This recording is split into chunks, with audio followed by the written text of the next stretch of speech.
नहीं, team selection के लिए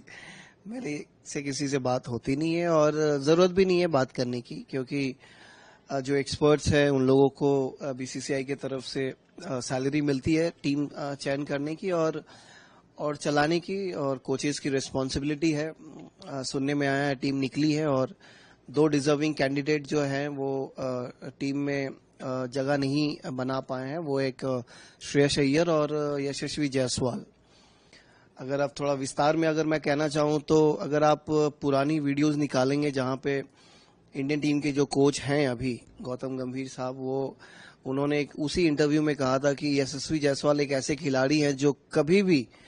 T20 टीम में अपनी जगह बना सकते हैं और उनको कभी भी बाहर रख के सोच नहीं सकते T20 में। और आज जब वो कोच बने हैं तो उनका जगह ही नहीं बना है। और इसके साथ साथ अगर आप श्रेयस अय्यर की पिछले साल की आईपीएल की परफॉर्मेंस देखें और डोमेस्टिक सर्किट में परफॉर्मेंस देखें, बतौर कप्तान देखें, मतलब सबसे अव्वल है मैं तो कहूंगा, क्योंकि मध्य क्रम में आके जिस तरह से बल्लेबाजी करके 50 के औसत से उन्होंने रन बनाए हैं और जिस तरह से टीम पंजाब को लीड की है, उसके पहले केकेआर को बतौर कप्तान उन्होंने चैंपियन बनाया है, उसके बाद टीम इंडिया में T20 में जगह ना मिलना, ये बहुत बड़ी एक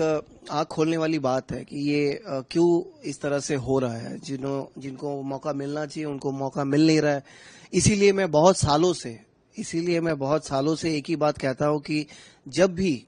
ये चयनकर्ता जो होते हैं, जब सिलेक्शन करते हैं टीम की, वो सिलेक्शन जो होती है वो प्रोसेस को लाइव कर दिया जाए, लाइव टेलीकास्ट कर दिया जाए, ताकि खेल प्रेमियों को, सभी को ये पता चले कि एक प्लेयर को जब लिया जाता है तो इस कारण की वजह से लिया जाता है और दूसरे प्लेयर्स को जब लेते हैं तो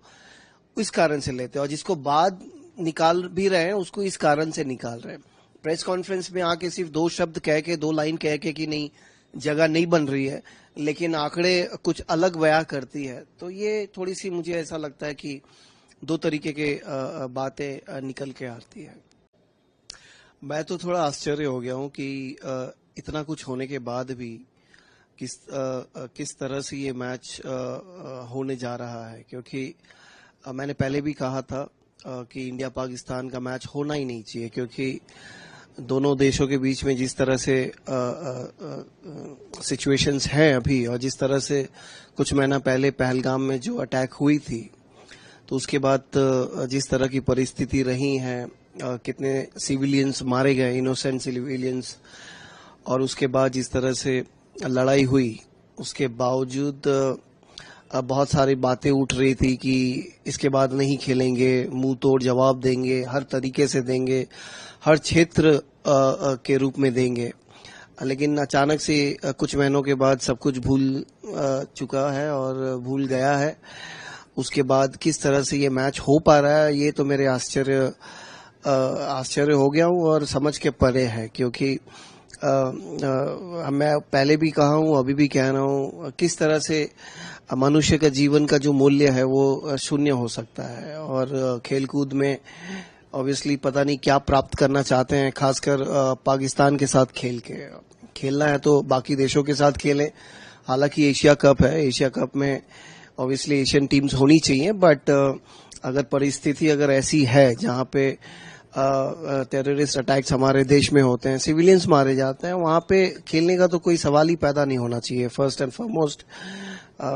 तो इसके अलावा मतलब मेरे पास शब्द नहीं है बयां करने के लिए कि क्यों किया जा रहा है। मेरे नजरिए में मूल्य, इंसान का जो जीवन है उसका मूल्य अधिक होना चाहिए,